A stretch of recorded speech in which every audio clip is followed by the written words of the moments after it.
जय हिंद, वंदे मातरम, नमस्कार। मैं आपका दोस्त अमर एक बार फिर से आप लोगों का स्वागत करता हूं अमर स्टडी मित्र के यूट्यूब चैनल पर। तो दोस्तों, हम लोग जैसे कुछ दिन से जीएस सुधा बुक को पढ़ रहे थे और हम लोगों ने एशियन हिस्ट्री और मिडिवल हिस्ट्री को हम लोगों ने कवर कर लिया। आज हम लोग जो है मॉडर्न हिस्ट्री को पढ़ेंगे। आज ये हमारा पहला क्लास है मॉडर्न हिस्ट्री का, यानी कि आधुनिक भारत इतिहास का ये पहला क्लास है। आज से हम लोग आधुनिक भारत का इतिहास जो है इसको स्टार्ट करेंगे। इसका पहला पॉइंट जो है ये है भारत में यूरोपीय कंपनियों का आगमन। क्या है पहली हेडिंग? भारत में यूरोपीय कंपनियों का आगमन। जैसा कि आप लोग जानते हैं, ये जो सीरीज़ है ये रिवीजन सीरीज़ है। इसमें हम लोग ज़्यादा कोशिश कर रहे हैं कि ज़्यादा से ज़्यादा रिवीजन किया जाए, ठीक है। और बुक में काफ़ी चीज़ें दी गई हैं, अलग से कुछ बताने की ज़रूरत नहीं है। अगर आप लोग इतना ही पढ़ लेंगे, इतना ही रिवीजन कर लेंगे तो काफ़ी हेल्पफुल होगा। तो UP police, UP triple SC PT का एग्ज़ाम, एनटीपीसी, आरआरबी, एनटीपीसी और जिन भी एग्ज़ामों में जीके जीएस पूछा जाता है, वनडे लेवल के जितने भी एग्ज़ाम हैं, तो इस बुक के माध्यम से उनको आप लोग क्रैक कर सकते हैं और जीएस की तैयारी को अपने बेहतर बना सकते हैं।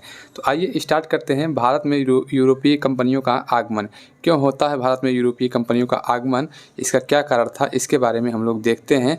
और कौन था वह यूरोपीय व्यक्ति जो सबसे पहले भारत में आता है? तो इसमें दिया गया है कि वास्को डी गामा भारत के लिए समुद्री मार्ग खोजने वाला पहला यूरोपीय व्यक्ति था। वह 17 मई 1498 को कालीकट के तट पर पहुंचा। कौन? Vasco da Gama. Vasco da Gama ही था जो भारत के लिए समुद्री मार्ग खोजने वाला पहला यूरोपीय व्यक्ति बनता है। यानी कि सबसे पहले वास्को डी गामा ही यूरोप का व्यक्ति था जो भारत आता है और 17 मई 1498 को वह कालीकट के तट पर पहुंचता है, ठीक है। जहाँ पर राजा जमोरिन ने उसका स्वागत किया, ठीक। भारत में प्रारंभिक पुर्तगाली राजधानी कोचीन थी, बाद में इसे गोवा स्थानांतरित कर दिया गया, ठीक है। पहले जो थे पुर्तगाली राजधानी जो थी वो कोचीन थी, फिर बाद में उसको गोवा स्थानांतरित कर दिया। फिर क्या देखने को मिलता है? फ्रांसिस्को डी अल्मीडा, ये भी इम्पोर्टेंट नाम है। पहला पुर्तगाली गवर्नर था, उसने ब्लू वाटर नीति का पालन किया था, ठीक है। नेक्स्ट क्या आता है? अल्फांसो डी अल्बुकर्क दूसरा पुर्तगाली गवर्नर था। अल्फांसो डी अल्बुकर्क जो था ये दूसरा पुर्तगाली गवर्नर था। उसने भारत में साम्राज्यवाद की नीति का पालन किया था। नेक्स्ट है, उसने 1510 ईस्वी में गोवा को बीजापुर के सुल्तान से छीन लिया।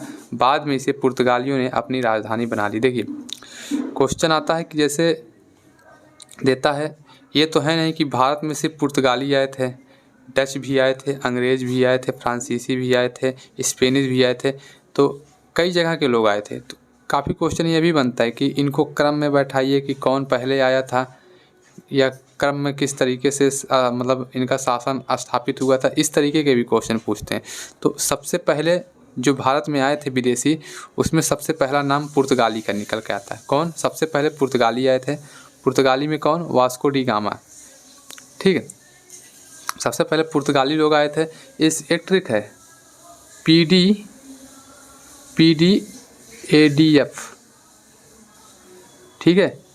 पुर्तगाली, डच, अंग्रेज, डेनिश और फ्रांसीसी, ठीक है। इस तरीके से आप लोग याद कर सकते हैं कि सबसे पहले पुर्तगाली आए और पुर्तगाली सबसे पहले आए और सबसे बाद में गए थे, ये भी याद रखिएगा, ठीक है। आगे बढ़ते हैं। आगे है कि 1530 ईस्वी में नीनो डी कुन्हा 1529 और 38 ने अपनी राजधानी कोचीन से गोवा स्थानांतरित की और 1534 ईस्वी में उसने गुजरात के बहादुर शाह से दीव और बासिन का अधिग्रहण किया, ठीक है। नेक्स्ट देखते हैं, नेक्स्ट क्या दिया गया है।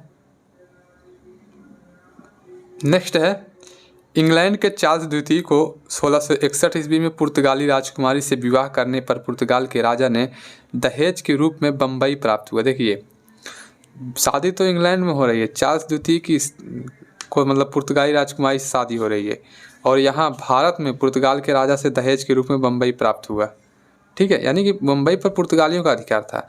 तो ये लोग जो है, इंग्लैंड का राजा था चार्ल्स द्वितीय, तो उसको जो था दहेज में मुंबई दे रहे हैं, ठीक है। नेक्स्ट क्या देखने को मिलता है? पुर्तगालियों ने गोवा, दीव और दमन पर अपना आधिपत्य बना लिया और अंततः 1961 ईस्वी में उनसे इन तीनों स्थानों को भारत सरकार ने मुक्त कराया। कब? 1961 में। वही चीज़ कि सबसे पहले पुर्तगाली आए थे, कब आते हैं? आपने स्टार्टिंग में देखा और सबसे लास्ट में जाते हैं 1961 में पुर्तगाली जाते हैं। लास्ट ये 1961 तक गोवा दमन दीव पर इनका आधिपत्य रहता है, इनका अधिकार रहता है। ये 1961 के बाद यहाँ से जाते हैं। 1961 के बाद जो था गोवा पुर्तगालियों से मुक्त घोषित हो जाता है। ठीक है, इतना ध्यान रखेंगे। फिर क्या, डच संबंधी का गठन 1602 ईस्वी में किया गया था। देखिए, डच का गठन होता 1602 ईस्वी में। डचों ने मसूलीपट्टनम 1605 ईस्वी में और पुलिकट 1610 ईस्वी में, सूरत 1616 ईस्वी में, बिमिलीपट्टनम 1641 ईस्वी में, कराईकल 1645 ईस्वी में और चिनसुरा 1653 ईस्वी में, कासिम बाजार, बड़ा नगर, पटना, बालासोर, नागपट्टनी सभी को 1658 ईस्वी में कोचीन अपने कारखाने स्थापित किए थे। 1663 में अपने कारखाने स्थापित किए, मतलब इतने जगह पर जो थे डच ने अपने कारखाने स्थापित किए थे। कब कब, 1605 में मसूलीपट्टनम में अपना कारखाना स्थापित किया, पुलिकट में 1610 में, 1616 में सूरत में, 1641 में बिमलीपट्टनम में, कराईकल में 1645 ईस्वी में, चिनसुरा में 1653 ईस्वी में। इस तरीके से ये जो दिए गए हैं शहर, दिए गए हैं नगर, दिए गए, यहाँ डचों ने अपने जो थे कारखाने स्थापित किए थे। और 1663 में कोचीन में अपना कारखाना स्थापित किया था। ठीक है, नेक्स्ट क्या था, देखिए इनका उद्देश्य क्या था। इनका उद्देश्य ये था कि भारत में चलेंगे, भारत से व्यापार करने का इनका उद्देश्य, क्योंकि भारत पहले से ही सोने की चिड़िया माना जाता था और भारत मसालों के लिए बहुत फेमस था। कहा जाता है जब वास्को डी गामा भारत आया था ना, तो यहाँ से मसाले लेकर जाता है, यूरोप में बेचता है, यूरोप के बाज़ार में। तो यहाँ के कीमत, मतलब जितना उसकी लागत लगती है आने जाने में, उसका 60 गुना मुनाफा कमाता है यूरोप के बाज़ार में। तो लालच बढ़ता है सबका और सब लोग जो है एक तरीके से मतलब खोज में निकलते हैं भारत के। और इस तरीके से अलग अलग कंपनी वहाँ पर आती हैं, अपना इन्वेस्टमेंट करती हैं कि हम लोग यहाँ से मसाले ले जाएंगे और यूरोप के बाज़ारों में बेचेंगे। ठीक है, फिर आता है कि 25 नवंबर 1759 को बेदरा का युद्ध होता है 25 नवंबर 1759 को। इसमें अंग्रेजी सेना ने डच सेना को हरा दिया। इसी युद्ध में जब अंग्रेजी सेना डच सेना को हरा देता है, मतलब अंग्रेज़ों की जीत हो जाती है, तो यहीं से डच जो इसका वर्चस्व ख़त्म हो जाता है और अंग्रेज़ी जो ईस्ट इंडिया कंपनी थी इसका वर्चस्व स्थापित हो जाता है। यानी कि ये जो था एक प्रकार से शासन व्यवस्था जो थी इसके हाथ में आने लगती है धीरे धीरे। यहीं से ईस्ट इंडिया कंपनी का एक प्रकार से उदय भी होता है कि ये जो है अपने आप को एक अच्छी सत्ता के रूप में अपने आप को भारत में ये लोग दिखाने की कोशिश करते हैं। और ये होता भी है क्योंकि जब बेदरा का युद्ध होता है इसमें अंग्रेजी सेना डच सेना को हरा देता है और ब्रिटिश ईस्ट इंडिया संबंधी का भारत में वर्चस्व स्थापित हो जाता है इसी के साथ। क्योंकि पहले डच सबसे बड़ी कंपनी थी, डच इतने सारे जगहों पर अपने कारखाने खोली थी, लेकिन जब डच हार जाते हैं बेदरा के युद्ध में तब अंग्रेजी सेना हावी हो जाती है। ठीक है, आगे देखते हैं। भारत के त्रावणकोर, ये तमिलनाडु में है, और सेरामपुर बंगाल में, और निकोबार द्वीप समूह की बस्तियां डेनिश संपत्ति का हिस्सा थीं। ये जो दिए गए हैं त्रावणकोर, सेरामपुर और निकोबार द्वीप समूह, ये सब जो थी ये डेनिश संपत्ति का हिस्सा थी। उनका भारतीय मुख्यालय जो था ये सेरामपुर में था। ठीक है, फिर आता है 1845 ईस्वी में डेनिशों ने अपनी समस्त संपत्ति अंग्रेजों को बेच दी। देखिए बेदरा का युद्ध में तो डच हार जाते हैं, डच चले जाते हैं सब छोड़ छाड़ के, और 1845 में जो डेनिश थे वो अपनी जो भी कारखाने थे, जो भी संपत्ति थी, वो अंग्रेज़ों को बेचकर 1845 में डेनिश भी यहाँ से चले जाते हैं। ठीक है, फिर क्या देखने को मिलता है कि जॉन मिल्डेनहाल पहला अंग्रेज व्यक्ति था जो 1599 ईस्वी में भारत के साथ व्यापार के उद्देश्य से स्थल मार्ग से भारत पहुँचा था। जो वास्को डी गामा था वो जली मार्ग से आया था, लेकिन जॉन मिल्डेनहाल यह पहला व्यक्ति था जो भारत स्थल मार्ग से आया था 1599 ईस्वी में, वो भी व्यापार के उद्देश्य से। अंग्रेजी ईस्ट इंडिया संबंधी यानी कि अंग्रेजी East India Company the governor and संबंधी of merchant of London trading into the East Indies, इसका नाम ये था। ठीक, इसकी स्थापना 1600 में हुई थी। क्या नाम था? द गवर्नर एंड, इसको संबंधी को आप लोग कंपनी से याद करिए, the governor and company of merchant of London trading into the East Indies. ठीक है, ये कंपनी का नाम था। फिर क्या था कि कप्तान विलियम हॉकिंस 1609 ईस्वी में सूरत में एक कारखाना स्थापित करने की अनुमति लेने के लिए जहांगीर के दरबार में पहुंचा था। किसके दरबार में? जहांगीर के दरबार में विलियम हॉकिंस पहुंचता है। 1613 ईस्वी में जहांगीर ने एक फरमान जारी किया जिसमें अंग्रेज़ों को सूरत में एक कारखाना लगाने की अनुमति दे दी। कब? 1613 ईस्वी में। देखिए, जब ईस्ट इंडिया कंपनी की गठन होती है, यानी कि 1600 में जब ईस्ट इंडिया कंपनी की गठन होती है, तो उस टाइम जो शासक था वो अकबर था। 1605 में अकबर की मृत्यु होती है, जहांगीर जो था उसका शासक बनता है, उत्तराधिकारी बनता है। फिर उसके बाद जब विलियम हॉकिंस आता है 1609 ईस्वी में, जब कंपनी आती है भारत में, तो ये जो थे ये किसके दरबार में? जहांगीर के दरबार में जाता है फरमान, मतलब अनुमति लेने। तो जहांगीर जो था एक फरमान जारी करता है और सूरत में इनको कारखाना स्थापित करने की अनुमति दे देता है। फिर निकल के आता थॉमस रो 1615 ईस्वी में जेम्स प्रथम के राजदूत के रूप में जहांगीर के दरबार में आया था। जेम्स प्रथम के राजदूत के रूप में जहांगीर के दरबार में कौन आता? थॉमस रो आता है 1615 ईस्वी में। ये देखिए, पेट में ऐसे ही क्वेश्चन बनता है, जैसे थॉमस रो दे देगा, फिर क्या दे देगा? विलियम हॉकिंस दे देगा, ऐसे ऐसे नाम देता है, विदेशी यात्रियों का नाम देता है। उसके बाद वो कूट देता है, मिलवाने के लिए देता है कि किसका टाइम पीरियड या कौन सबसे पहले आया था, निम्नलिखित को क्रमानुसार व्यवस्थित कीजिए, सबसे पहले कौन आया था, सबसे अंत में कौन आया था। इस तरीके से क्वेश्चन पेट में दे रहा है। और आजकल जीके में इस टाइप के क्वेश्चन ज़्यादातर देखने को मिलता है। ठीक है, कूट वाले क्वेश्चन, जिसको पेयरिंग बनाना रहता है, इस टाइप के क्वेश्चन ज़्यादा देखने को मिलते हैं। ठीक है, नेक्स्ट चलते हैं। नेक्स्ट है सर थॉमस रो 1615 ईस्वी में जेम्स प्रथम के राजदूत के रूप में जहांगीर के दरबार में आया था। ये हो गया। ईस्ट इंडिया संबंधी ने बम्बई को चार्ल्स द्वितीय से लीज पर अधिग्रहित की थी। ठीक है, लीज पर लिया था। किससे? चार्ल्स द्वितीय से। फिर था गेराल्ड आंगियर, 1669 से 1677 तक बम्बई के पहले गवर्नर थे। कौन? गेराल्ड आंगियर। ठीक है, जब जाब चारनाक ने 1690 ईस्वी में सुतनाती में एक कारखाना स्थापित किया और अंग्रेज़ों ने 1698 में सुतनाती यानी कि सुतनाती, कोलकाता और गोविंदपुर के 3 गांवों की जमींदारी खरीद ली। इन 3 गांवों के संयोजन से कलकत्ता अस्तित्व में आया। इसलिए कहा जाता है कलकत्ता का जो संस्थापक था उसको जाब चारनाक को ही कलकत्ता का संस्थापक कहा जाता है। माना जाता है जब अंग्रेज़ जो थे वो 1698 में सूतनाती, एक जगह है कलकत्ता का, कोलकाता और गोविंदपुर, तीनों को मिलाकर ही कलकत्ता को बनाया गया था। ये तीनों जब अस्तित्व में आए थे, तीनों को मिलाकर कलकत्ता को बनाया गया था। ठीक है, नेक्स्ट आता है कि 1700 ईस्वी में कलकत्ता की एक किलेबंद बस्ती को फोर्ट विलियम नाम दिया गया। फोर्ट विलियम एक किला था, उसको फोर्ट विलियम नाम दिया गया। ठीक है, 1708 ईस्वी में कुछ अन्य कंपनियों को मिलाकर द यूनाइटेड संबंधी of merchant of England training into the Indies का निर्माण किया गया। इस नई संबंधी ने अपना अस्तित्व 1858 तक बरकरार रखा और 1857 के बाद ये कंपनी जो थी ये ख़त्म हो जाती है। ठीक है, फिर क्या देखने को मिलता है कि 1664 ईस्वी में कोलबर्ट ने सरकार के सहयोग से फ्रेंच ईस्ट इंडिया संबंधी की स्थापना की, यानी कि सबसे अंत में 1664 में फ्रेंच आता है। ठीक, फ्रैंक कैरो ने 1668 ईस्वी में सूरत में पहली फ्रांसीसी फैक्ट्री की स्थापना की। इसके बाद 1669 में मसूलीपट्टनम में दूसरी फैक्ट्री की स्थापना की थी। ठीक है, फ्रांसीसी गवर्नर डुप्रे 1742 ईस्वी में भारत आया और आंग्ल फ्रांसीसी संघर्ष कर्नाटक की शुरुआत हुई, जिसके कारण अंततः भारत में उसकी हार हो गई। ठीक है, ये इम्पोर्टेंट है थोड़ा सा, आंग्ल फ्रांसीसी संघर्ष, जिसको कर्नाटक युद्ध भी कहा जाता है। तो ये कर्नाटक युद्ध बहुत ही इंपॉर्टेंट है, यहाँ से भी क्वेश्चन कई बार बने हैं और इम्पोर्टेंट टॉपिक है कर्नाटक युद्ध। एक सेकंड रुकेंगे।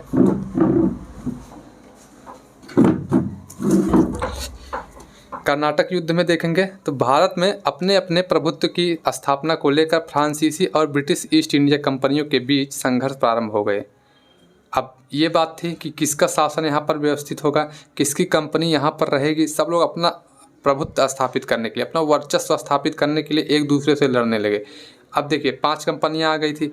पुर्तगाली कंपनी थी, डच कंपनी थी, अंग्रेजी कंपनी थी, डेनिश कंपनी थी, फ्रांसीसी कंपनी थी। 5 कंपनियाँ थी। अब सब लोग आपस में लड़ रहे हैं कि हम प्रभुत्व स्थापित करेंगे, हम अपना वर्चस्व स्थापित करेंगे, हम व्यापार करेंगे भारत से। इस नाते सब आपस में लड़ रही हैं। तो इसी के बीच में आंग्ल फ्रांसीसी संघर्ष निकल के आता है, मतलब अंग्रेजों और फ्रांसीसियों के बीच में युद्ध होता है, जिसको कर्नाटक युद्ध कहा जाता है। ठीक है, यह संघर्ष चूँकि दक्षिण भारत के कर्नाटक क्षेत्र में हुआ था, इसीलिए आंग्ल फ्रांसीसी संघर्ष को ही कर्नाटक युद्ध के नाम से भी जाना जाता है। ठीक है, आइए देखते हैं कितने कर्नाटक युद्ध हुए थे और कौन कौन हुआ था, क्या किस तरीके से उसका समापन होता है। तो प्रथम कर्नाटक युद्ध या प्रथम आंग्ल फ्रांसीसी युद्ध 1746 से 1748 ईस्वी तक होता है। यह युद्ध ऑस्ट्रिया के उत्तराधिकार युद्ध से प्रभावित था। इस समय भारत का फ्रांसीसी गवर्नर डुप्ले था। इस युद्ध का तात्कालिक कारण ब्रिटिश एडमिरल बार्टनेट के द्वारा फ्रांसीसी जलपोतों को पकड़ लेना था। इस युद्ध में फ्रांसीसियों का पलड़ा भारी रहा। इस युद्ध का क्या कारण था? इस युद्ध में जो बार्नेट था, अंग्रेजी गवर्नर जो बार्नेट था, वो फ्रांसीसियों के जलपोतों को पकड़ लेता है। जलपोत मतलब जो पानी वाले जहाज़ थे जिससे मसाला यहाँ से ट्रांसपोर्ट होता था, तो उसको जो था उसको ये पकड़ लिया था, जब्त कर लिया था। और इस सिलसिले में जो था गवर्नर डुप्ले, फ्रांसीसी गवर्नर जो था वो डुप्ले था। तो इस कारण से इन दोनों में युद्ध होता है। ठीक है, आगे देखते हैं। इसी युद्ध के अंग के रूप में सेंट टोमे या अंग्यार का युद्ध भी लड़ा गया था, जो कि महफूज खां के नेतृत्व में कर्नाटक के नवाब अनवरुद्दीन सेना की और कैप्टन पैराडाइज के नेतृत्व में फ्रांसीसी सेना के बीच लड़ा गया था। इस युद्ध में फ्रांसीसी विजयी रहे। यह संघर्ष अंततः 1748 ईस्वी में आला सापेल की संधि के माध्यम से समाप्त हुआ। यानी कि आला सापेल की संधि के साथ समाप्त हुआ। ठीक है, थोड़ा सा गला खराब हो गया जैसे। ठीक, आगे चलते हैं। द्वितीय आंग्ल फ्रांसीसी युद्ध, इसमें क्या है, ये 1749 से 1754 ईस्वी तक होता है। इस युद्ध का कारण क्या था? इस युद्ध का कारण जो है हैदराबाद व कर्नाटक के उत्तराधिकार के संघर्ष में दोनों कंपनियों का उलझ जाना था। हैदराबाद में नासिर जंग और मुजफ्फर जंग के बीच तथा कर्नाटक में अनवरुद्दीन और चाँद साहब के बीच उत्तराधिकार का संघर्ष चल रहा था, जिसमें डुप्ले ने मुजफ्फर जंग और चाँद साहब का पक्ष लिया था। मजबूरन क्लाइव को नासिर जंग और अनवरुद्दीन का साथ देना पड़ा। अब जैसे देखिए, ये भी होने लगा, जैसे किसी शासक के बीच में, जो भारतीय शासक थे उनके बीच में युद्ध हो रहा है तो ये लोग साथ देते थे। जैसे अब यहीं पर देख लीजिए, जो इसमें जो डुप्ले था वो मुजफ्फर जंग का साथ देने लगा, मुजफ्फर जंग और चाँद साहब का साथ देने लगा। तो मजबूरन में जो क्लाइव था, क्लाइव को अनवरुद्दीन का साथ देना पड़ा, नासिर जंग का साथ देना पड़ा रॉबर्ट क्लाइव को। ठीक, इस तरीके से देखने को मिलता है कि ये लोग जो थे अब भारतीय शासन व्यवस्था में हस्तक्षेप करने लगे, यानी कि उनके साथ में उनका साथ देने लगे, उनके साथ युद्ध लड़ने लगे। इस तरीके से जो था देखने को मिलने लगता है। फिर डुप्ले ने मुजफ्फर जंग और चाँद साहब के साथ मिलकर तंजौर के निकट आम्बूर के युद्ध में 3 अगस्त 1749 ईस्वी में, कब 3 अगस्त 1749 ईस्वी में अनवरुद्दीन की सेना को बुरी तरह से पराजित कर दिया। अनवरुद्दीन युद्ध करता हुआ मारा गया। इस प्रकार 1751 ईस्वी तक डुप्ले की शक्ति भारत के अंदर अपने चरमोत्कर्ष पर थी, परंतु उसका प्रतिकर्ष भी आने में अधिक देर नहीं लगा। यानी कि कहने का मतलब है कि जो डुप्ले जिसने मुजफ्फर जंग और चाँद साहब का साथ दिया था, वो तंजौर के निकट आम्बूर के युद्ध में जो था अनवरुद्दीन की सेना को बुरी तरह से पराजित कर देता है और अनवरुद्दीन का युद्ध में मारा जाता है, वो उसी युद्ध में मर भी जाता है। ठीक है, इस प्रकार जब 1751 का टाइम पीरियड था, उस समय जो डुप्ले की शक्ति थी ना, वो डुप्ले फ्रांसीसी गवर्नर है, इसकी शक्ति जो थी ये भारत में चरमोत्कर्ष पे थे, यानी कि बहुत ही उत्कर्ष पे, इसका मतलब एकदम हाई लेवल पर इसकी शक्ति थी, डुप्ले की शक्ति। ठीक है, नेक्स्ट देखने को मिलता है, अनवरुद्दीन को पराजित किए जाने के बाद उसका पुत्र मुहम्मद अली ने कर्नाटक की राजधानी आरकाट से भागकर तिरुचिरापल्ली में जाकर शरण ली। डुप्ले भी चाँद साहब के साथ तिरुचिरापल्ली पहुंच गया और क्लाइव ने तब आरकाट को खाली देखकर उसका 1751 ईस्वी में एक प्रसिद्ध घेरा डाला, जिसे आरकाट का घेरा कहा गया। ठीक है, रॉबर्ट क्लाइव के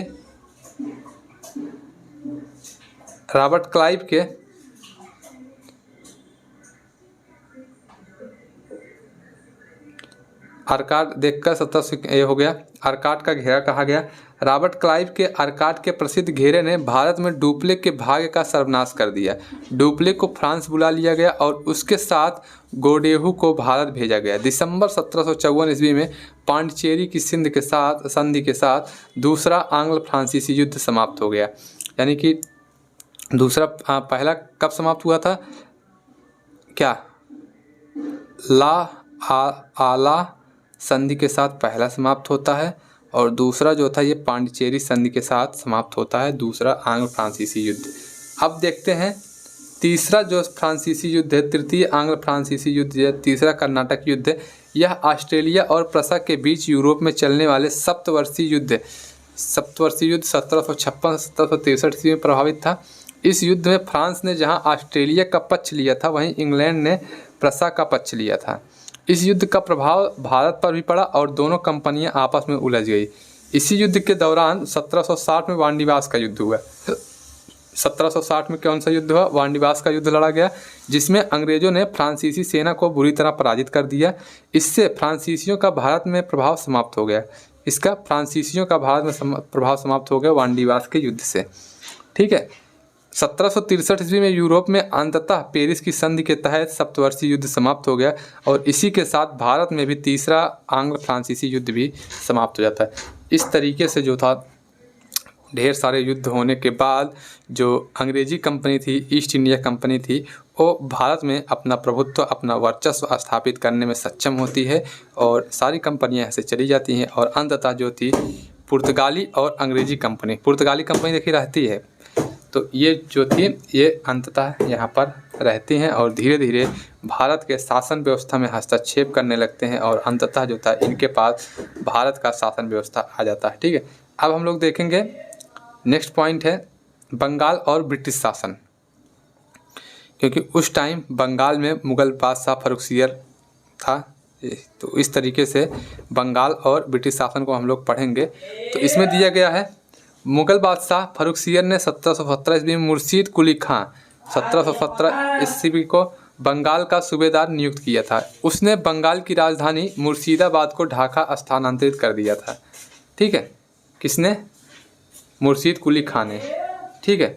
मुगल बादशाह मोहम्मद शाह रंगीला ने 1733 ईस्वी में सुजाउद्दीन को बिहार का सूबेदार नियुक्त किया था। कहाँ का? बिहार का सूबेदार नियुक्त किया था। फिर आता है 1740 ईस्वी में सरफराज खान को अली वर्दी खान द्वारा हत्या कर दी गई। अली वर्दी खान के दोहित्र यानी कि सिराजुद्दौला को ने कासिम बाजार में अंग्रेजी कारखाने पर कब्जा कर लिया। नेक्स्ट आता है 20 जून 1756 को उसने फोर्ट विलियम पर कब्जा कर लिया, लेकिन रॉबर्ट क्लाइव ने कलकत्ता को फिर से हासिल कर लिया। 23 जून 1757 के प्लासी का युद्ध लड़ा गया था। इस युद्ध में धोखे से नवाब की हत्या कर दी गई। इस युद्ध में मीर जाफर, मीर बख्शी जिसको कहा जाता है, मानिक चंद कलकत्ता के प्रभारी अधिकारी थे और अमीर चंद एक धनी व्यापारी थे। जगत सेठ सबसे बड़ा बैंकर था इनका, और मतलब सबसे बड़े बैंकर थे जगत सेठ। और खादिम खान नवाब की सेना का संरक्षक ने नवाब के विश्वासघात किया था। यानी कि जो नवाब था, कौन था नवाब? मीर जाफ़र, मणिक चंद, अमीर चंद और जगत सेठ और कादिम खान ने जो था ये नवाब के साथ जो था धोखा दे दिया और विश्वासघात करके अंग्रेज़ों का साथ दिया, जिससे प्लासी का युद्ध लड़ा गया था और उस युद्ध में जो था अंग्रेज़ों की जीत हो जाती है। ठीक है। और उसी युद्ध के बाद हम लोगों ने पीछे पढ़ा था, जब उत्तरवर्ती मुगल काल पढ़ रहे थे ना, तो उसमें हम लोगों ने पढ़ा था किस तरीके से अंग्रेज वर्सेस में आए, किस तरीके से प्लासी का युद्ध हुआ, किसके किसके बीच, तो ये सब हम लोगों ने पढ़ा था। ठीक है। आगे देखते हैं। उसके बाद मीर जाफ़र 1757 से 1760 नवाब बना। उसने उड़ीसा, बिहार और बंगाल में संबंधी का निर्विरोध मुक्त व्यापार अधिकार दिए, परंतु उसे अपने दामाद मीर कासिम के पक्ष में गद्दी छोड़ने के लिए मजबूर होना पड़ा। फिर मीर कासिम बनता है 1707 से 1764 ईस्वी में। अंग्रेजों द्वारा दस्तक का दुरुपयोग करने के कारण विद्रोह कर दिया। उसने मुगल शासक शाह आलम द्वितीय और अवध के शासक शुजाउद्दौला के साथ सैनिक गठबंधन किया। देखिए उस समय 1760 के बाद जो टाइम पीरियड था 1760-1764 ईस्वी में, जब मीर कासिम गद्दी पर बैठता है, इसके पहले से ही बंगाल, अवध और दिल्ली के बाद भी अवध एक तरीके से अलग प्रांत बन गया था और बंगाल भी एक तरीके से अलग प्रांत बन गया था। तो जो ये है मीर कासिम, ये मुगल बादशाह जो था शाह आलम द्वितीय और अवध का शासक था शुजाउद्दौला, इन तीनों साथ मिलकर बक्सर का युद्ध लड़ते हैं। कौन सा युद्ध? बक्सर का युद्ध लड़ते हैं। और इस युद्ध में जब ये लोग पराजित हो जाते हैं तो यहीं से एक प्रकार से समझिए कि भारतीय सत्ता, जो भारतीय शासक थे, उनका एक प्रकार से उनका सत्ता समाप्त हो जाता है और पूरी तरीके से यहाँ पर अंग्रेज जो थे वो हावी हो जाते हैं। तो बक्सर का युद्ध कब लड़ा जाता है? तो 1764 ईस्वी में बक्सर का युद्ध हेक्टर मुनरो के नेतृत्व वाली सेना ने मीर कासिम, शुजाउद्दौला और शाह आलम द्वितीय की संयुक्त सेना को बुरी तरह पराजित किया और सिंहासन पर फिर से मीर जाफर को बैठा दिया गया। ठीक है, इसको बैठा दिया गया, मीर जाफर को सिंहासन पर फिर से बैठा दिया गया। देखिए तीनों की जो त्रिगुट सेना थी, इसको त्रिगुट सेना भी कहते हैं। मीर कासिम, शुजाउद्दौला और शाह आलम का त्रिगुट सेना भी इसको कहते हैं। ये तीनों सेना को हेक्टर मुनरो के नेतृत्व वाली सेना हरा देती है। ठीक है, और मीर जाफर को पुनः गद्दी पर बैठा देती है। ठीक है, फिर क्लाइव ने 12 अगस्त 1765 को शाह आलम द्वितीय और 16 अगस्त 1765 को शुजाउद्दौला के साथ इलाहाबाद की 2 अलग अलग संधियों पर हस्ताक्षर करता है। इलाहाबाद की संधि होती है, उसमें होता है कि ऐसा मतलब क्लाइव आलम द्वितीय कौन था, शाह आलम द्वितीय और शुजाउद्दौला के साथ इलाहाबाद की 2 संधि होती है। एक 12 अगस्त 1765 को होता है और एक 16 अगस्त 1765 को होता है। फिर बंगाल में द्वैत शासन प्रणाली, ये भी इंपॉर्टेंट है, यहाँ से भी क्वेश्चन पूछा जाता है कि द्वैत शासन प्रणाली बंगाल में। तो 1765 से 1772 ईस्वी में द्वैत शासन प्रणाली चलता है, जिसमें बंगाल में द्वैत शासन प्रणाली की शुरुआत 1765 में हुई थी। दीवानी और निजामत के अधिकार संबंधी ने बंगाल के नवाब को दे दिए, परंतु सभी दीवानी अधिकार अंग्रेजों ने अपने पास रख लिए। 1772 ईस्वी में वारेन हेस्टिंग ने द्वैत शासन को समाप्त किया। द्वैत शासन का मतलब है कि वहाँ पर 2 लोग शासन करते थे, एक दीवानी और निजामत के अधिकारी संबंधी बंगाल के नवाब को दे दिए गए और जो उसके बाद जो अधिकार थे वो अंग्रेज अपने पास रखे थे। दीवानी अधिकार अंग्रेजों ने अपने पास रखे थे। ठीक है, इस तरीके से वहाँ द्वैत शासन चल रहा था। अंग्रेजों का भी शासन था और वहाँ के शासक जो था, वहाँ का जो दीवान था, वहाँ का जो उत्तराधिकारी था, उसका भी शासक था, चलता था। ठीक है, अब उस टाइम मैसूर भी, देखिए बंगाल, मैसूर और अवध 3 प्रांत थे। 3 प्रांत निकल के आते हैं, अलग अलग स्थापना करते हैं अपना। अब हम लोगों ने बंगाल को देखा, अब मैसूर और ब्रिटिश शासन देखते हैं। मैसूर के बारे में क्या क्या है, तो हैदर अली 1761 से 1782 ईस्वी में डिंडीगुल का फौजदार था। उसने डिंडीगुल में एक आधुनिक शस्त्रागार बनाने के लिए फ्रेंच तोपचियों को नियुक्त किया था। फिर था प्रथम आंग्ल मैसूर युद्ध, जो 1766 से 69 में हैदर अली ने अंग्रेजों को हराया और मद्रास की संधि की। देखिए ये भी इम्पोर्टेंट है। एक जो था आंग्ल फ्रांसीसी युद्ध इम्पोर्टेंट था, जिसको कर्नाटक युद्ध के नाम से जाना जाता है। फिर आता है आंग्ल मैसूर युद्ध। ठीक है, आंग्ल मैसूर युद्ध यानी कि मैसूर और अंग्रेजों के बीच में जो युद्ध लड़ा गया था उसको आंग्ल मैसूर युद्ध कहते हैं। तो इसमें पहली बार जो था हैदर अली ने अंग्रेजों को हरा दिया था, जो 1766 से 1769 ईस्वी तक चलता है ये युद्ध। इसमें मद्रास की संधि होती है 1769 ईस्वी में। ठीक है, फिर द्वितीय आंग्ल मैसूर युद्ध होता है। द्वितीय आंग्ल मैसूर युद्ध 1780 से 1784 ईस्वी में कब होता है? 1780 से 1784 ईस्वी में होता है। और इसमें क्या था कि इस दौरान, युद्ध के दौरान 1781 ईस्वी में हैदर अली पोर्टो नोवा में सर आयरकूट से हार गया और द्वितीय आंग्ल मैसूर के युद्ध के दौरान उसकी मृत्यु हो जाती है। ठीक है, नेक्स्ट आता है टीपू सुल्तान। इसका बेटा था हैदर अली का। ये आता है 1782 से 1799 तक।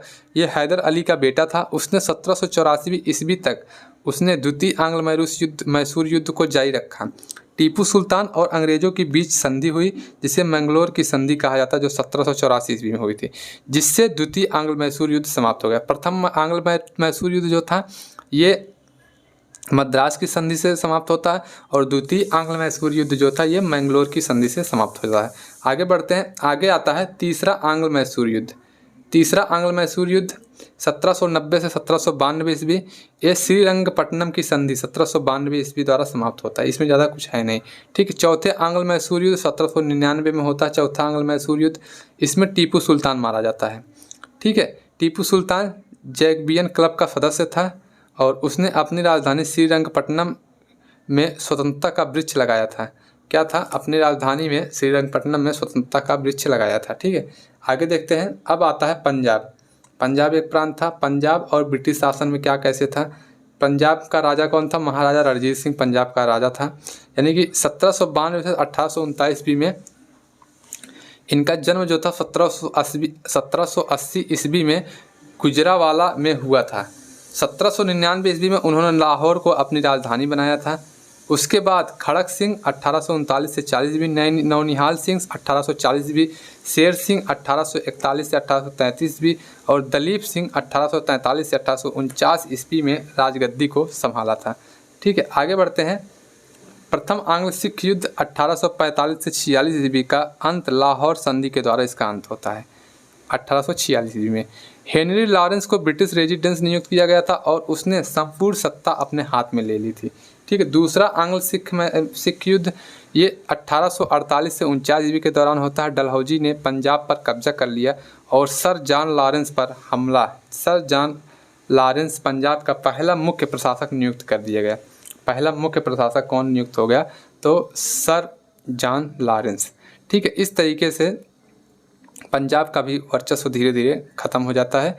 दूसरा जो आंग्ल सिख युद्ध था ना, इसी में जो था पंजाब के शासकों का जो था उनका समाप्त हो जाता है और सर जॉन लॉरेंस पंजाब का पहला मुख्य प्रशासक नियुक्त हो जाता है। ठीक है, देखिए किस तरीके से वो क्या करने आए थे, भारत में व्यापार करने आए थे। व्यापार करते करते किस तरीके से वो लोग भारतीय शासन में हस्तक्षेप करने लगे और किस तरीके से अंततः भारत में वो खुद शासक करने लगे, खुद शासक बन गए, खुद शासन करने लगे। तो यही चीज़ होता है। ठीक है, आगे देखते हैं। आगे आती है 1857 की क्रांति। इम्पॉर्टेंट टॉपिक है 1857 की क्रांति। यहाँ थोड़े से शब्दों में दिया गया है, इसको हम लोग ख़त्म कर लेते हैं, उसके बाद देखते हैं। तो 1857 की क्रांति क्या थी? 1857 की क्रांति के कई कारण थे। डलहौजी ने कुशासन का आरोप लगाकर अवध को ब्रिटिश साम्राज्य में मिला लिया था। फिर अंग्रेज़ों की नई नीतियों को भारतीयों ने अपने धर्म के साथ छेड़छाड़ माना।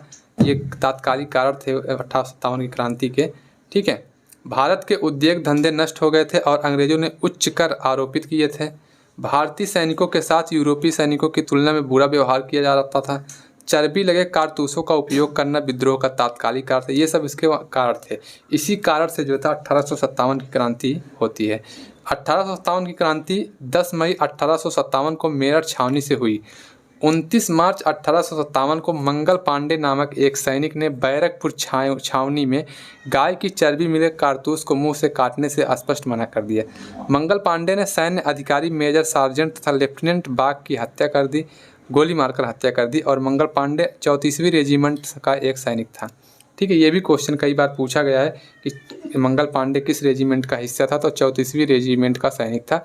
और नोट में दिया गया है कि 1857 की क्रांति भारत का गवर्नर जनरल कैनिंग और इंग्लैंड का प्रधानमंत्री पामस्टर्न था। ये भी क्वेश्चन पूछा गया है। ठीक है, अब 1857 की क्रांति के प्रमुख केंद्र देख लेते हैं और वहाँ किसने वहाँ पर 1857 की क्रांति का समर्थन किया था।